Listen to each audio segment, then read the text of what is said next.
panel is about the EU as global actor. It so happens that President Macron is presently explaining quite a few things, so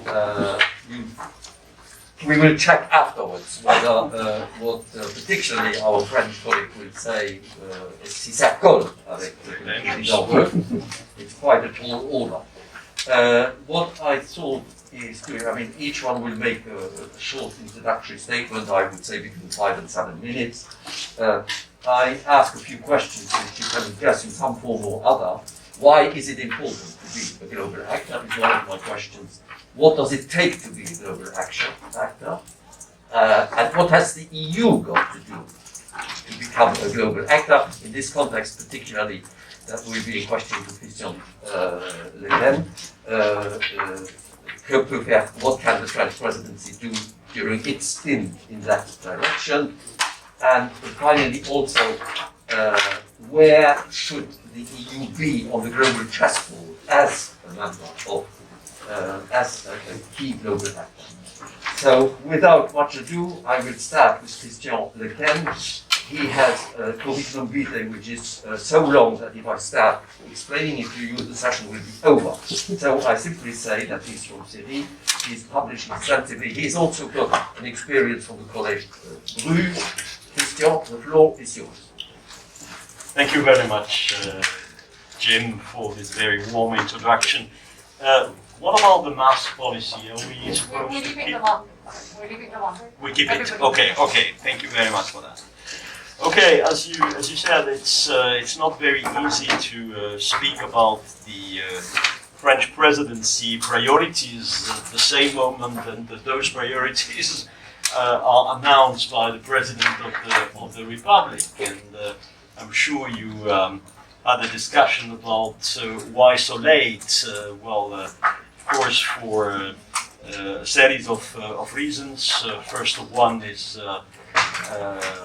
domestic politics. You know that we're going to have during the presidency a presidential election, and probably one of the strategies of Mr. Macron is to announce the priorities as late as possible, not to feed the debate with the opposition. And the second issue was the installation of the new German government, the new coalition in Berlin. One part of the program will be devoted to external affairs, and if you take the motto of the presidency, it is in French, relance, puissance et appartenance, so relaunch, power and belonging. So we're going to concentrate on the second aspect, power. First of all, it's interesting to see that there is no problem on the French side to express such a concept of power, right? Because it's not obvious for everybody in the EU to assume that the EU has to be a power, right? And when you try to analyze it a bit more in detail, it's very much linked to the question of strategic autonomy, and that has been expressed a couple of times by the president, but also his close advisor, especially the Secretary of State, Clement Beaune. So this is the idea that Europe has to cope to a certain number of challenges, without depending from the others. And it's not only in the sector of defense and security, it concerns also technology, it concerns also health. It has been used a lot in the debate about COVID. Well, of course, when we go in the direction of defense and security, you see immediately what it means. It means that Europe shall have, its strategy, and shall assume a certain autonomy, including inside the Western Alliance, and which is NATO. And of course, here you could see a structural trend of French foreign policy. Well, it's an old story, at least since de Gaulle. Of course, we are a member of the Western Alliance, but inside the Western Alliance, well, we can assume a form of autonomy. During the de Gaulle's time, autonomy was, well, totally concentrated on France as a country. Now it's more Europe, and the second element of change is that at the time of de Gaulle, when we were defining the question of autonomy, it was, well, essentially vis-à-vis the Western Alliance. It's still the case, but now you have new powers also, and autonomy means also reflecting about well, the relation with those new power, how to behave with China. In particular, do we have to follow the American strategy vis-à-vis China, or do we have to express well, our European way of doing things? If you take the concept of European strategy, of course, it goes more in the direction number 2. You could immediately see, and some of you are coming from Western Europe, from Eastern Europe or from the Baltic states, that this is not a concept which, well, is taken for granted by everybody. If you are Latvian or if you are Czech, well, of course, you immediately ask the question of what about the compatibility of this notion of European strategic autonomy with the transatlantic relations, right? And this is why it will be not so easy for the French government to move forward on this question. I think during the 6 months, especially also because since Biden is back to power in Washington D.C. Well, there is also a reflex in a certain number of countries, including the Federal Republic of Germany, to go back to normality in the transatlantic relations. There were not so many support coming from the European capital during the submarine crisis to France, you know, the famous AUKUS question in September.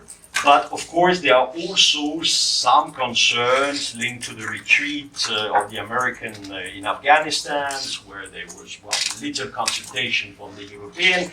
So it's probably on these ambiguities that the French are going to play to try to push this idea of having well, a real strategic autonomy in foreign and security affairs. The second element, I think, in terms of trade policy, the French presidency would like to ask for more reciprocity in trade in general, and that will concern also the relation with China. And here the calculation is that on these questions of well, having more protection in trade, there are some move in the other member states, and especially in the Federal Republic of Germany. It's true that for a long time it was not really possible to speak with the Germans seriously about this question of protection, etc., because there was this liberal idea that well, markets has to do the job. It's a bit different now in Germany. There is a debate about that, and there is also a debate about well, a European industrial policy, etc., were things which were taboo to a certain extent. I remember very well 20 years ago discussing these questions with my German friends and counterparts, nobody was really prepared to accept the very idea of industrial policy, right? So the French, to a certain extent, think that there is here a margin of maneuver which goes with more protection also in trade. Migration, I think the idea is to, push at the agenda the reform of Schengen, which means assuming a reinforcement of the control at the external borders, but also with the conviction that it will not be changed during the 6 months. Well, because this is really the issue, migration of most of the domestic politics of the member states. But trying to put it at the agenda is probably an objective. Western Balkan, and maybe I'm finishing with that. Enlargement. This is a dossier on which I don't think they will have a lot of new proposals coming from Paris. And the situation is the following.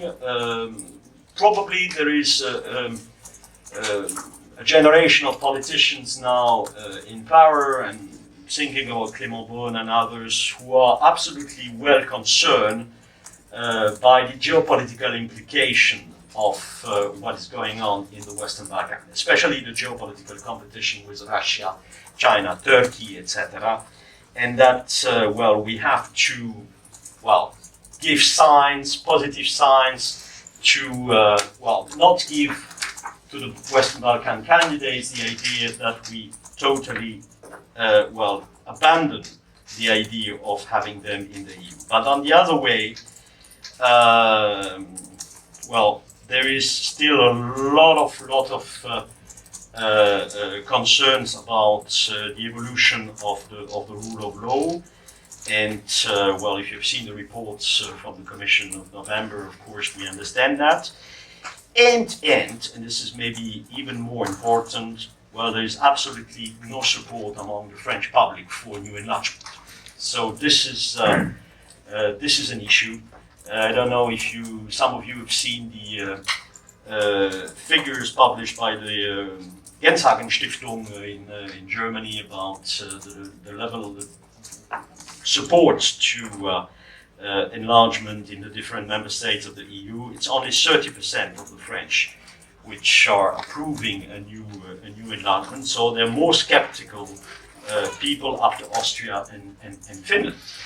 So there's a lot of work to be done at the domestic level, especially, and I'm finishing with that, Jim, in a country where new enlargement will probably go through a referendum for ratification, because there is a constitutional provision on that. So those questions are not easy to handle, and this is why I'm not expecting a lot of new proposals coming during this presidency on the enlargement issue. Well, of course, they have a lot of other aspects to deal with, especially Russia, etc. But I'm sure my colleague will going to speak. So I stop here. Okay. Thanks very much, Christian. Thanks very much. There are many things in what you said.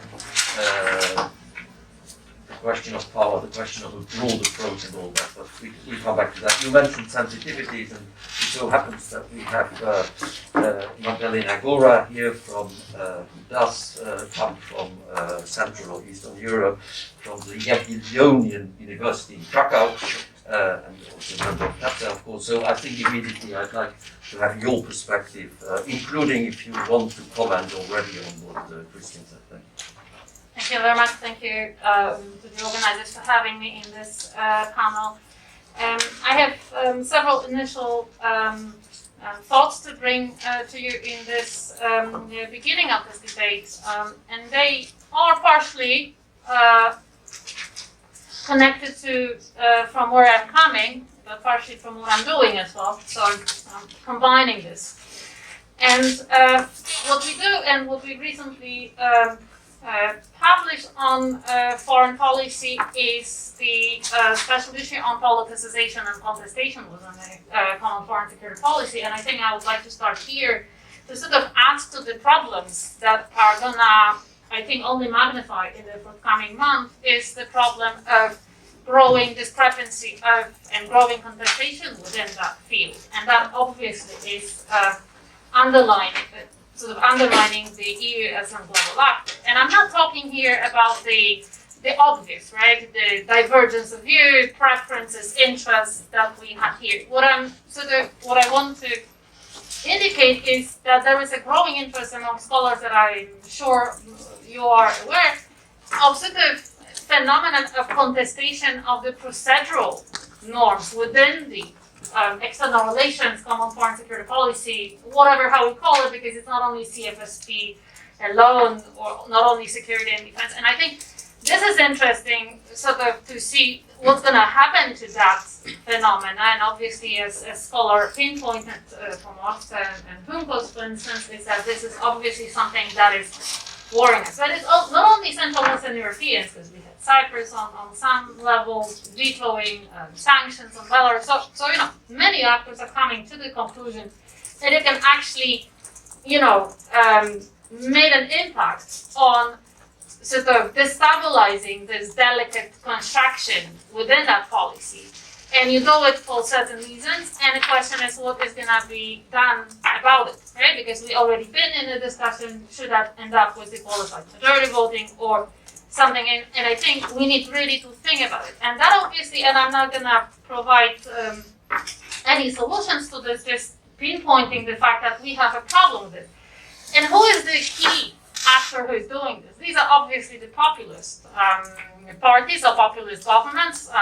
The populist parties is the one thing, but the second is the governments that scholars, again, refer to as a challenging governments. These are the governments in which the populist actors are actually either dominating or at least participating. And this is interesting to see why they do it in a way, right? And sort of how it's, first how it can be sort of detected at the early stage, but also what we can say. And I think in that sense, what is interesting is that if you look at the populist foreign policies, as many of us are starting to do, because that is demanded almost, right, is that the prime interest is not foreign policy. Most of the foreign policy moves are actually moves that are domestically. I mean, you saw that in Washington for a couple of years, right? It's this domestic audience that is actually, and it's almost like the collateral damage that happens in foreign policy is something that you just, calculate what brings you better position domestically, right?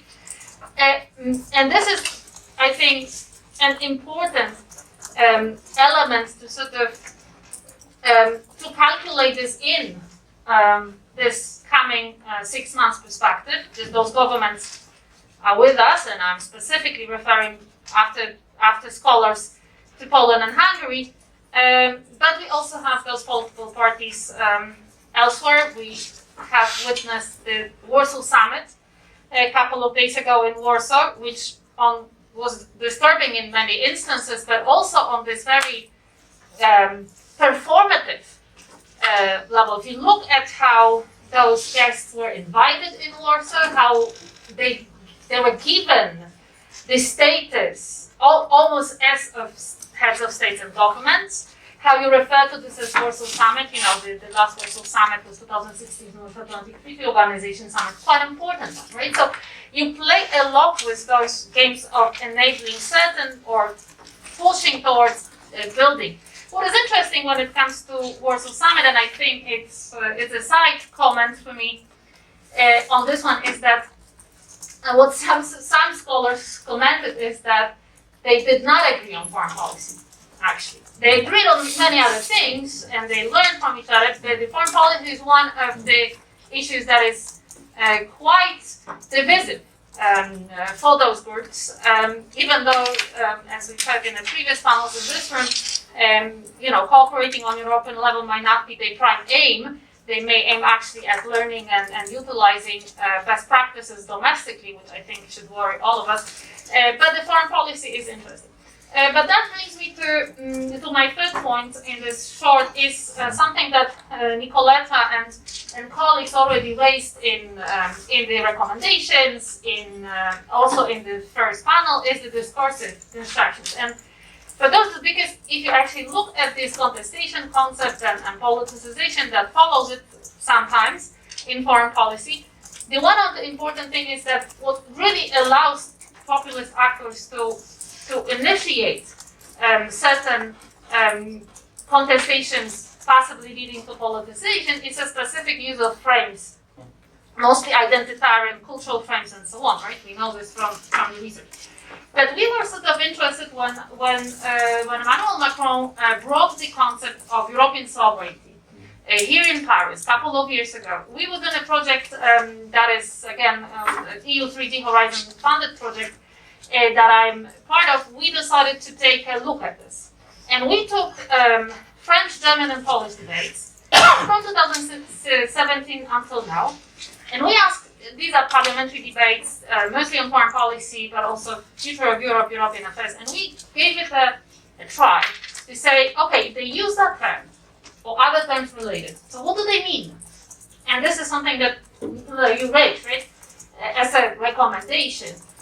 Just pay attention to the discourse you're using because it actually can be divisive.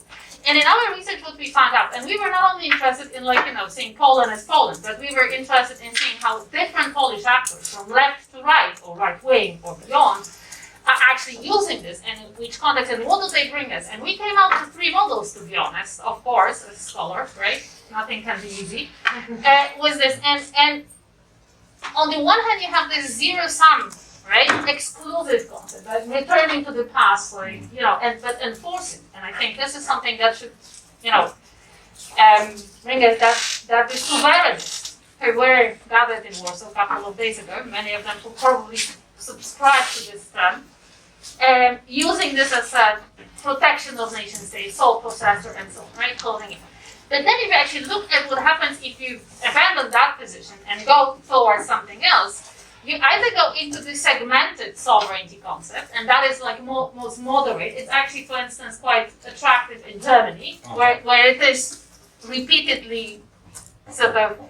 So it's the member states set sovereignty, but only for pooling, if you will, right? So as long as they still have a control over this, and then you have this something that we call national nested in European sovereignty, which is much more original Macron's proposal, which is that you sort of develop this sovereignty up to the point when you don't need a member state to make that point.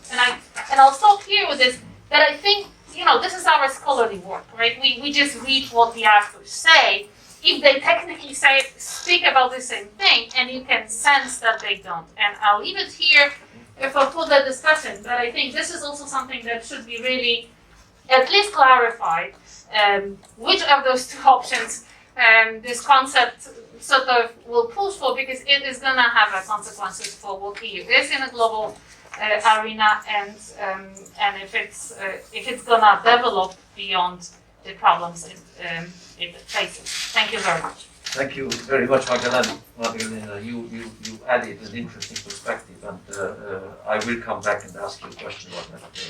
But before that, I would like to invite Nicoletta Pirozzi, who is from the Istituto Affari Internazionali, who is also a member of TEPSA, and who is, of course, been very active in coordinating the recommendations, but who is also particularly well placed to talk about the issue of global actor of external relations, which is a very rich area. We've already seen 2 different perspectives on it. What is your perspective? Good morning, Jim, and good evening to everybody. Yes, I will try to build what the 2 previous speakers already said and try to reply to your main question, mainly what does it take for the European Union to be a relevant actor on the global stage. So, in my view, I think there are 3 main ingredients for a recipe of an effective foreign and security policy actor that the European Union should take into consideration. The first one is strategic convergence. The second is political commitment. And the third one is adequate capabilities. I will briefly elaborate on that just to take stock of, about where we are at the moment and which trends I see for the future. So on point one, on strategic convergence, I think we made some progress with the strategic compass exercise. At least all the member states came together to do this joint threat assessment. And I think this was an improvement compared to the global strategy and what we found in that document that many, consider not so a strategy for the European Union, but more a broader reflection on the EU role in the world. At least with this threat analysis, member states were able to identify some priorities. There was a strong focus on hybrid threats and how member states should face them. There is a focus on the neighborhood and the need by the European Union to be a credible actor there. And we have, some serious opportunities to show what we learned about the past experience now on the east with the crisis in Ukraine, and in the south with the ongoing Libyan crisis and the upcoming elections scheduled for the 24th of December. Now, here I think, and we say this also at the previous panel with the representative of the French Ministry of Foreign Affairs, France has a special responsibility here. Because it is France's responsibility to better articulate this concept of European sovereignty and strategic autonomy, which was brought into the debate by France in the first place, and as we learned, has proved to be a quite divisive concept, especially for what member states think about it beyond Germany. It is France's responsibility probably to involve key players, but also to reassure capitals in Eastern and Central Europe about the meaning of strategic autonomy and its compatibility with the transatlantic alliance. But we have already addressed that also in the morning. Point two, on the political commitment. Here I think we find the two tendencies within the European Union which have an impact on the foreign policy of the EU as such. One tendency is the tendency by the European Commission to centralize power for community matters. We have seen this during the COVID crisis. And there is now a new example that we can take, which is this EU anti-coercion measures instrument to impose retaliatory sanctions at the global level, which is really, I think, a game changer and also one of the elements for the geopolitical commission that Ursula von der Leyen announced at the beginning of her mandate. At the same time, for all the intergovernmental matters, and here I look up, classical CFSP matters, so foreign and security policy, but also for migration policy. The tendency that I see is the creation of lead groups by core member states that take action on behalf of the European Union. And here again, we have a number of examples. Recently, the conference convened here in Paris by President Macron with Italy, Germany, and the Libyan authorities to try to settle the ongoing crisis and organize the path towards and after the next elections. Then, very recently, the coordination between France, Germany, and Italy with the US President Biden and UK Prime Minister on the Ukrainian crisis before and after the call between President Biden and Vladimir Putin. But also, for example, with the strategic compass, the accent that has been placed on Article 44 of the Treaty on the European Union, which allows a group of member states to take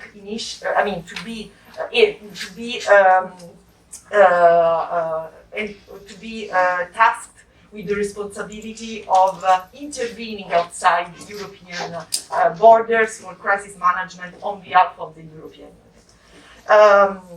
And I think this tendency is there to stay. Then on the third point on capabilities, we know that there is a lot of work still to be done to make the European Union an autonomous actor in terms of military capabilities. But there are some signs of improvement, I think. The EDA, the European Defence Agency, has just released its annual report.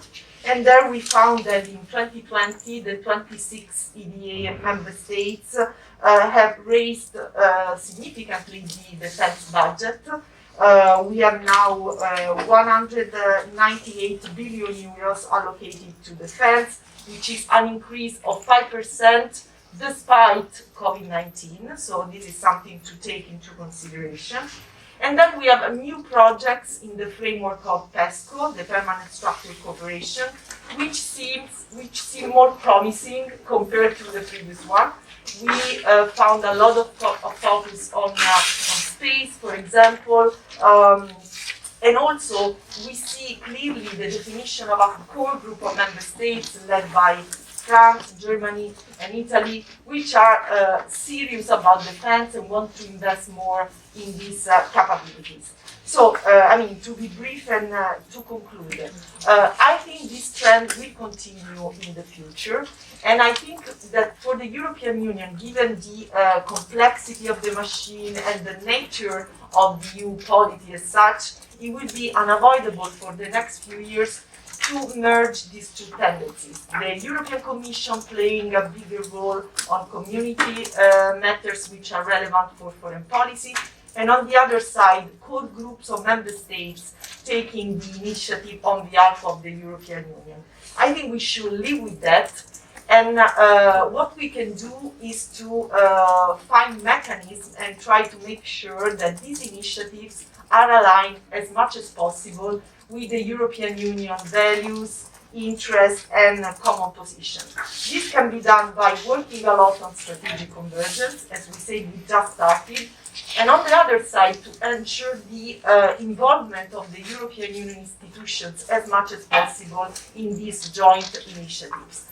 We haven't seen that a lot recently, especially the figure of the High Representative has been somehow sidelined in the majority of these initiatives, but this is something we should think about carefully for the future. I will stop here for a moment and I'm open for questions. Yes, thank you very much, Nicoletta. What I suggest to do, I want to ask each one of you one or two questions on based on what you said, but please provide short answers. We then will take about 20 to 25 minutes to open questions for the audience. Christian, I have two questions. The first one, you talked a lot about enlargement and rightly saying this will not be a major priority short term for the French. You didn't mention neighbourhood policy because there, when you talk about the EU as global actor, neighbourhood policy, which includes an element of enlargement perspective, but it's much more than that. Maybe you can say a quick word about that. And secondly, just a short question. Do you agree with David Clark this morning, or this afternoon, who said that a weak Europe is the best recipe for a bad transatlantic relationship? Can you repeat it? Yes, he said a weak Europe is the best recipe for having bad transatlantic relations. So in other words, if you want good transatlantic relations, you need strong Europe. So if you can, yeah. I know those are difficult questions, but if you can try to give short answers. Well, first of all, I'm going to take your two questions, but in the opposite order than you asked them. Okay. Sorry, I was not there to listen to Mr. Klasch this morning, but I think he's absolutely right. The transatlantic relations, it would be probably a mistake to think that the Europeans have still to wait everything coming from Washington DC in terms of organizing it. If you want to have a strong transatlantic relations, you need to have a unified Europe. If you don't have a unified Europe, in this case, I mean, the American, of course, will continue the transatlantic relations, no doubt about that, but they will not take the Europeans seriously into account. So when David was mentioning that, probably he thought if you want to have a certain balance between the Europeans and the Americans, well, first of all, Europeans, think about the unity between yourself, right? And this is a very, of course, relevant remark.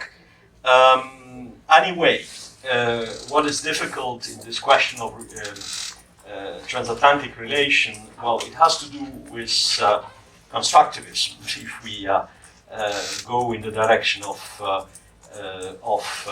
theory, you have a certain number of social constructs in the member states about, well, security with, security without, etc. And you don't go with the American, and you don't go against that very easily, because this is things which have been constructed on the long term, right? And you have a certain number of countries in Europe where it's not possible to conceive the security of the borders without the United States. It's still the case in a number of countries. So the French will have to understand that. You know what I mean? So if they do not understand that, you will not have any progress on this question of European strategic autonomy. So it would be good that Paris, and I agree with Nicoletta, introduce some insurance towards the Central Eastern European partners on this issue, and also Baltic states partner. Enlargement and neighborhood policy. First of all, I have the impression that the French conception of enlargement and neighborhood is precisely not to have a linkage between those, right? Because and it's probably the same in Germany for the moment. Neighborhood policy was conceived. You remember what Mr. Prodi said in 2004: everything but institutions, right? So. And we are still on this conception. So I don't think it would be a high priority. Maybe I'm wrong. Of course, what the French are going to do is to make sure, and this is again very interesting, a whole structural trend, make sure that southern neighborhood and eastern neighborhood have a certain balance, okay? And second, they will not go too far in the direction of provoking the Russian with eastern neighborhood. And of course, it raises openly the question of, well, what about Ukraine? Because the real question, if you say that, is Ukraine, okay? So, we'll be really conservative. That's my maybe David Crush would not agree with me, but I have the impression that it will be more or less the position. Thanks very much, Christian, for this. Short but answer with a lot of content. And one of the things you said leads me over to a question to Magdalena. Magdalena, can I take you up on one thing? You talked about the use or misuse by populists of foreign policy issues in their general quest for causing trouble. But I have a question in that respect, because, and in a way you alluded to it, at the same time on foreign policy, they have a lot of trouble to agree, because they are by definition nationalist. And if you are a nationalist, then as a French nationalist, you have a very different perspective on Russia than as a Polish nationalist. And that brings me to my question. Would you agree that this is a factor in Poland right now, this debate, but at the same time, there are a certain number of big foreign policy issues where almost all the Poles seem to be on the same wavelength? I don't think, is there a difference between the populists and the opposition right now on Russia, on the Ukraine, on Belarus, or on Nord Stream 2, is my question to you. And my answer would be that the problem with the populists in power, in Polish case, is very instructive to them, is that they are, because their audience is domestic, they use foreign policy for many things. But they put this foreign policy from the place it usually resides, behind a closed door, when you have a consensus, into the core of political conflict. And this is what happened in Poland. In Poland nowadays is one of the countries that has probably, anyways, it has a highly polarized society. And in the middle of that polarization is actually not only European integration, which is already a cause of many issues that we face, but also foreign policy. So on the facade, you can say there is a still consensus, but it's actually eroding as we sit in here, eroding to the place that is, I think, raising also, arriving to the homes of citizens who are getting concerned about this. So answering your question, I think in every case you raised, there is an ongoing debate of Poland, something that was not there just a couple of years ago, and definitely, and it's increasing. Take Russia, take Ukraine, organizing Warsaw Summit, exactly at the moment when you have a massive Russian military buildup in Ukraine border with the leaders who in Polish media the day after, and I'll spare the names not to make too much publicity, that Ukraine is in the Russian sphere of influence. Something could not, this is beyond what was acceptable to be said, even and justified by political battle. But what was worrisome is even not that someone allowed this to happen, but what worried me as a citizen and as a political scientist is that the next day and next day and the next day, all pundits of the ruling party went to all possible media, defending that position and claiming that it was Angela Merkel that had closer deals with Putin because she signed Nord Stream 2, and President Macron is actually an enabler, and he is the weakening of the position, and so on and so forth. And actually, aligning with those leaders that are openly pro-Russian is actually led. So I think, this is something that is beyond what we saw. So I think, when you have a populace in power, they actually can sacrifice, it seems to me, at certain points, the,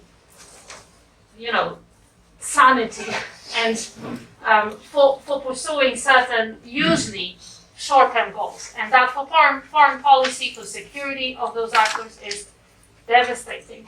And I think, and it's devastating on many levels and many things. So I think,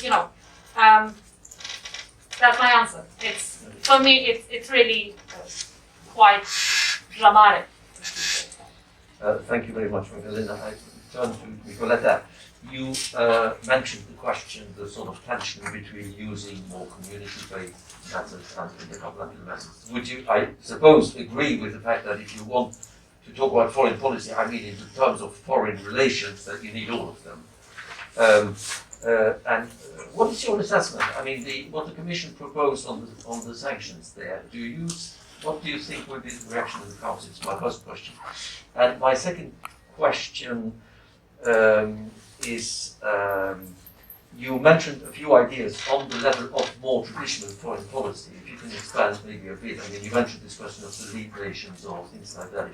We have had Iran, for instance, which, what would you think about the European Security Council? Okay, good. So I'll try to be. That's a nice one. Yeah. So I'll try to be brief on these two questions. So first of all, on the new instrument proposed by the European Commission, well, we have seen that there have been already some reactions by member states, which I think we will see at play also within the European Council. Some member states in particular are concerned that this move by the European Commission could lead to a more protectionist foreign policy, especially in the field of sanctions and trade policy in general. This is a fear that has been voiced by many countries already since the European Commission has taken a stronger role, a stronger stance in international trade. Some other member states will question, I think, this increased role of the European Commission, which was not discussed and prepared enough based on the assessment of some member states. So I don't think it will be an easy discussion, but I mean, looking at the text that was prepared by the European Commission, what was written in the press, apparently the European Commission has put the threshold very high in order to have then something passed at the European Council, as it is usually the case in the European negotiation. But I think somehow the concept and the instrument will pass, and then we will see how it functions. What will be the results. But in any case, I think that this stronger position of the European Union enshrining the powers of the European Commission in matters that are already communitarian matters and for which the EU institutions have already the power to act is good. It's good and will be one of the elements for a more assertive foreign policy by the European Union. I see a different situation, as I said, in traditional intergovernmental matters, because there, of course, I mean, we still have to rely heavily on national capitals, and it was mentioned before in the other session on economic governance. It would be dangerous to, try to have a common mechanism at EU level without making the necessary step for the creation of a common policy of the European Union with relative powers of the institutions. This is the same for foreign policy and for defense policy. We have noticed a tendency lately by the European Commission, especially in the defense field, to take up responsibilities in the absence of a common policy at EU level. I think this is problematic in several ways. First of all, because you risk to lose the commitment by the member states, and on the other side, also you risk to have an actor which is not fully in power in a specific policy that takes decision on behalf of the principal actors. So I would say that we have to be incremental in this respect, and that's why I think that this tendency to have lead groups of member states associated with new institutions is the best way to go for the foreseeable future. Now, on the European Security Council, honestly, I always thought that this was a bad idea. Because, there are a number of reasons for that. First of all, we already have institutions in place in Brussels that could be reinforced in a way, or some other institutions that could be created in the EU framework. For example, I'm alluding to a Council of Defense Ministers. And these are the institutions that could take responsibility for our security and defense policy if a security and defense policy is finally adopted. If the European Security Council is created to reach out to the UK and establish a more constructive dialogue with London, well, we have seen that, I mean, the status of the relationship now is what it is. And it was the UK decision not to include, discussion of a common, or not a common, I mean, a shared foreign security policy during the negotiations for the withdrawal agreement. So I don't see at the moment the right time and also the right conditions to create such an additional institution. I will try to establish a more constructive dialogue between the European Union and the 27 on one side and the UK on the other side, try to find common position. But honestly, I will not be among the supporters of this European Security Council. Nicoletta, that's a very clear answer. I like your answer. Now, can I turn to the audience? We have about 25 minutes. So if you make small comments and quick questions, we can take more. So please, lady here. Okay, so I'm Magdalena Góra from the Institute of International Relations and Political Science, Vilnius University. Thank you very much for a very interesting panel. And my question goes to Nicoletta. I really appreciated your intervention. Sorry, it's easy. And I like, how you talked about the ingredients of the effective foreign and security policy actor in the international politics. But when you were talking about the strategic convergence, you were emphasizing a lot in joint threat assessment. Whereas I think that it's very important to emphasize joint goals and joint visions. And what is your opinion? Does the EU have joint goals and joint visions? And if it has, so what are these? Thank you. Thank you very much. Next question. Yeah, thank you so much. It was a great whole discussion. My name is Alexandra Palkova. I'm the TEPSA member Latvia Institute of International Affairs. I do have a question regarding the Arctic region because Regarding what? Arctic region. Yes. So they have touched about dozens of the topics and the rule of law and information, and not only that, and the so the question is it French presidency actually have any plans for the Arctic region? Because what we have seen also from the Geopolitical Commission, and not only not that, but also the working program of the European Commission for the next year, the Arctic region is a really big strategic region for the EU. Is it French presidency having any plans for that? Because having background of the Latvia and as a small country, I can confirm that, for instance, for the next year, Latvia is planning to submit for the Arctic Council observer status country. So hence is the question of what French is planning. Thank you. Thank you very much. If there are no other questions for the time being, I would. I have a question for Mr. Lequesne, please. So you quoted broadly, you said everything, it's a question about the Eastern neighborhood. You quoted everything but institutions from Prodi. But then, if I understood correctly, you also said that you wouldn't go too far against Russia interest in the Eastern neighborhood. So my question is, what exactly is the everything part in Prodi?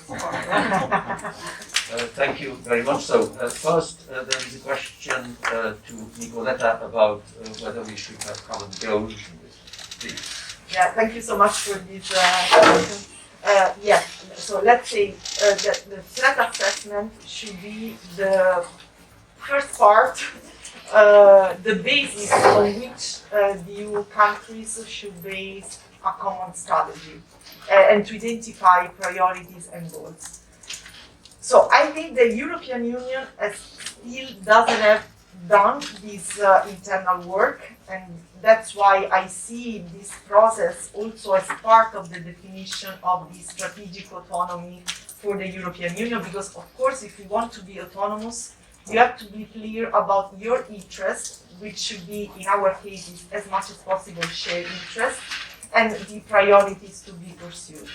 So what was done in this process for the strategic compass is the first step of what should be done by the European Union, at least we have an agreement, a broad agreement on the common threats that the member states of the European Union had to face. And this was, I think, a necessary step that was not done properly in the previous processes, including the global strategy of the European Union.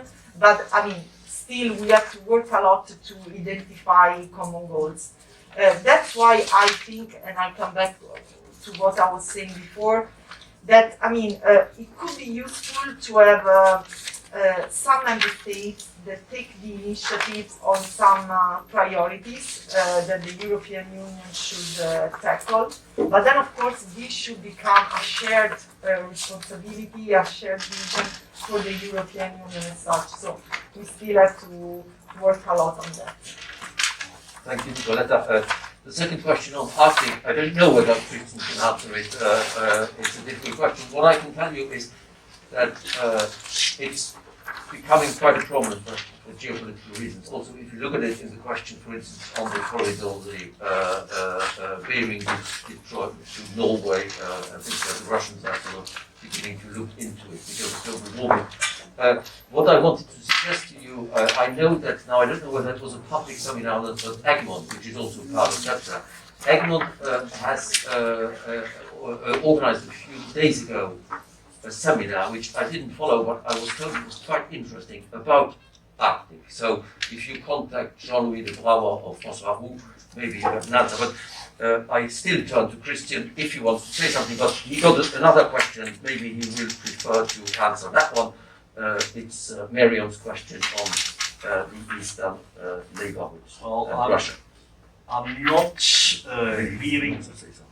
not hearing a lot in this country about the Arctic policy. To be frank, when I'm hearing about that, when I go to Finland or when I go to the Baltic states, but here not so much. Even if the French government appointed a special ambassador for Arctic, so it probably means something, but it's not a visible priority. But there's probably something, because the French foreign policy has this ambition to have a interest for all the questions in the world, so probably they have a position, but don't think it's a high priority. And on the neighborhood? Neighborhood. Very good question. Is this question coming from a neighborhood country? Georgia. Partially. Georgia. From Georgia. Okay. It's my name. Well, I understand your question, of course. And, first of all, I think there is an hypocrisy in saying, it concerns everything but institutions, at least for the Eastern neighborhood, because we perfectly know that what a number of countries in the Eastern neighborhood are interested in is to join the EU one day, right? And this is precisely not to give an answer to the neighborhood country that we invented the neighborhood policy in 2004. Why a country like Georgia wants to join? It's because it's difficult to find an alternative to enlargement in terms of status, rights, etc. It's a very interesting question. There's no alternative to it, to being a member, right, of the European Union to a certain extent. And we have reflected for 30 years about form of differentiate membership, creating a new body like the Confederation, and all were total failure, because at the end the carrot is linked to the enlargement, right? So there is an hypocrisy, but what does it mean? Everything. Well, I think it does not mean the same today than in 2004. 2004, we were very much in the perspective of an idealistic perspective of believing in a normative Europe. You remember the debate, and it was both a political and an academic debate. Jan Manners published his famous paper in the Journal of European Public Policy on normative Europe, etc. We were thinking that, well, transferring norms to the neighborhood will mean, well, attracting the neighborhood and transforming the neighborhood. Right? And that was a bit the liberal dream of this period. And it was the same when the US decided to go to Iraq in 2003.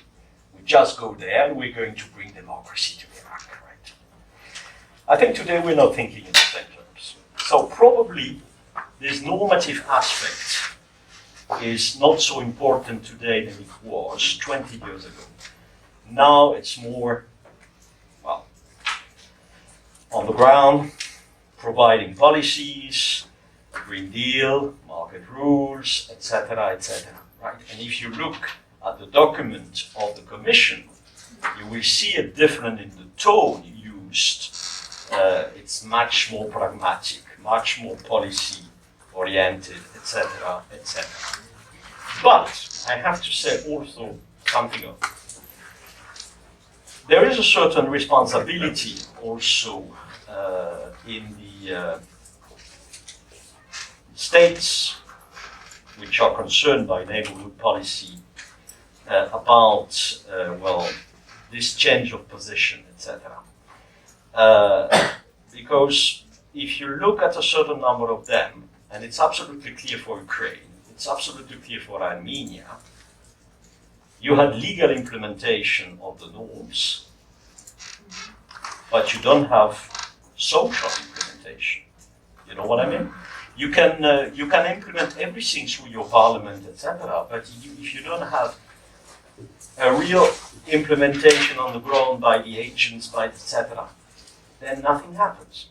And this has created also some concern, I think, in the member state of the European Union.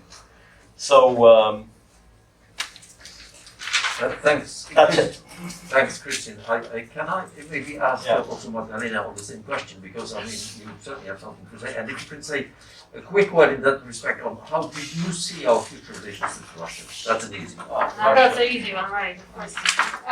So going back to Mariam, to your question, I think when Prodi was referring to sharing everything with institutions, what we need to now come back and specifically think about the neighborhood policy as really a different groups of countries. And we have a group of avant-garde countries that are closely cooperating, and those countries, and I think that's if not for the presidency that is coming, then maybe it might be an aim for the next one to think.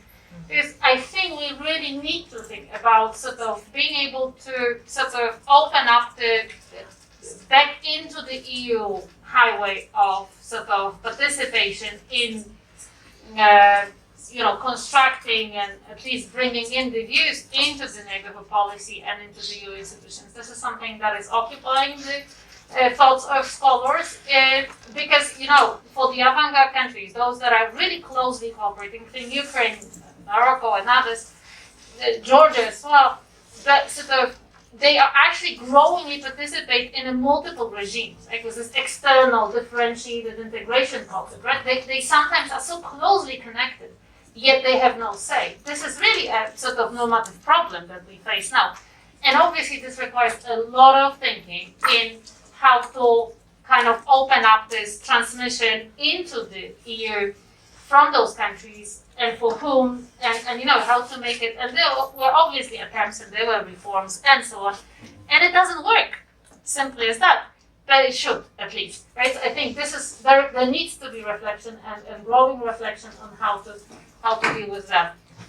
On Russia, that's an easy question for Paul, right?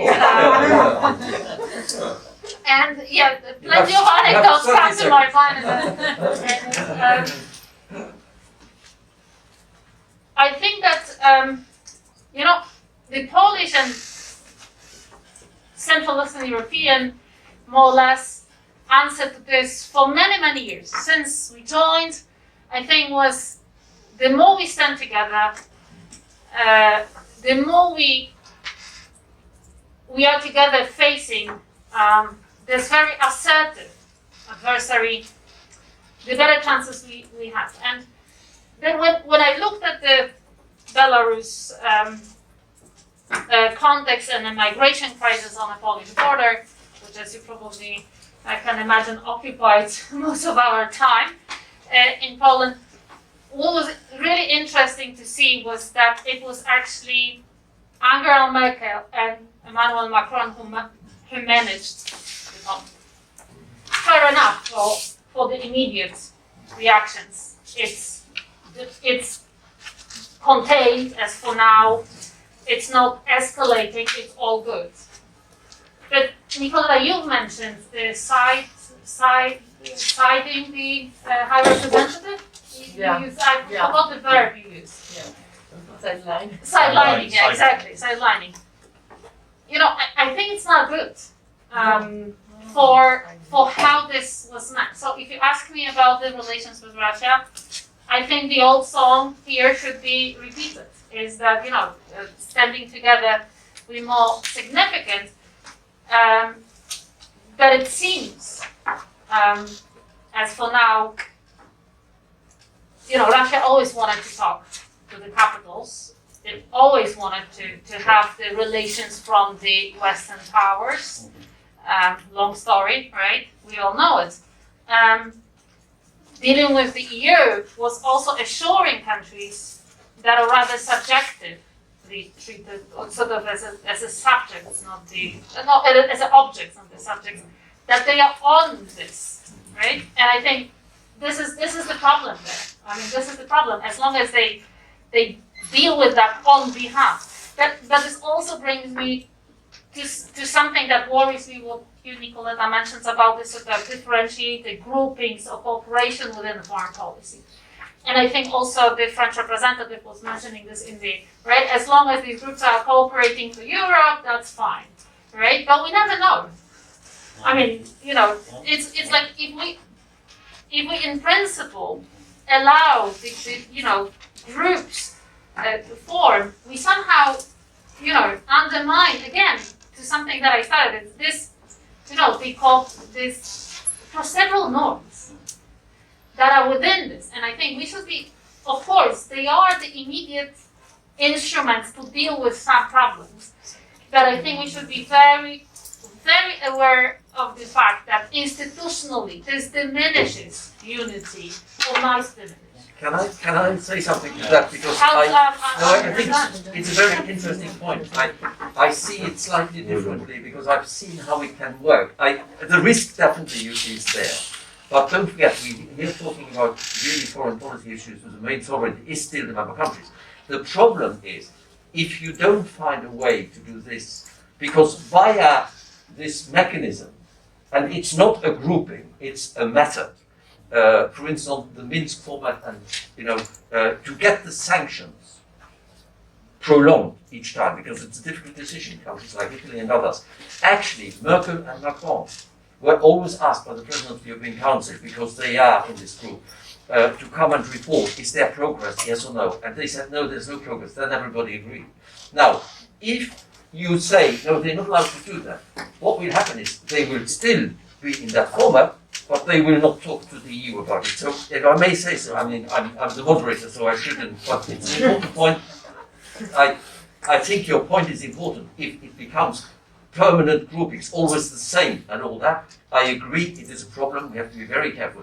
But, for instance, on the Iran file, it has actually worked very well with the full involvement of the HR. So there, I think I agree with both of you. It should definitely always be together in good understanding with the HR and also the Commission, obviously, and the Council. So, okay. But I'm sorry, I don't want to make a new speech. But Nicoletta, yes, you have the last word. Just 2 minutes to say that I fully share. On mini groups. I fully share what Magdalena was saying about the accountability issue connected to these lead groups. And this is, I agree, a major risk connected to this, let's say, foreign policy new method that has been consolidating in the last few years. That's why I was stressing the fact that there should be an involvement of the institutions, which could be either ex ante or ex post. Ex ante in the sense, for example, Article 44, there is a formal, commitment by member states to act on behalf of the union, or ex post, member states take the initiative, but there is a formal involvement of the institution that can link up to the European Council and to the Council of the European Union. I agree that this is not ideal, but lacking a common foreign and security policy at the EU level, I think this is the best way on one side to ensure some action on the European Union and maybe some effective impact on major crises that we have in the neighborhood. So just a very small point Yes, to go in the same direction to what you said about the risk of differentiation.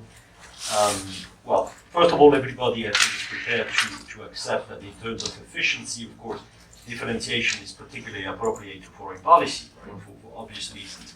But I agree with you that there is a risk of disunity, and not only a risk of disunity, there is a risk of creating mistrust, right? This idea that, first class, second class, etc., which is very bad for the general debate afterwards between the member states. So if you go in this direction of having living groups, probably what is very important is to have a discourse on the fact that the group is never totally closed, right?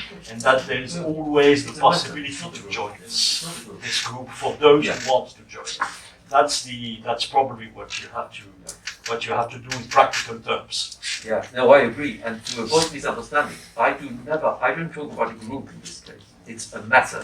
And it could be, if you're about Congo, that it will not be Germany, I think it will be France and Belgium, for instance, So I think you have to be pragmatic. I'm sorry, we have to conclude. I want to be stopped on time because it's been a long day. I just wanted to refer you to the panel tomorrow morning, where I will be a participant, where we are talking about strategic autonomy, which dovetails with what we've been discussing here, and we can maybe go into some of the details of strategic autonomy. I would like to thank the panelists very much for very different approaches, but very complementary ones and enriching ones. Thank you very much, and I thank the audience for having asked questions. Thank you very much.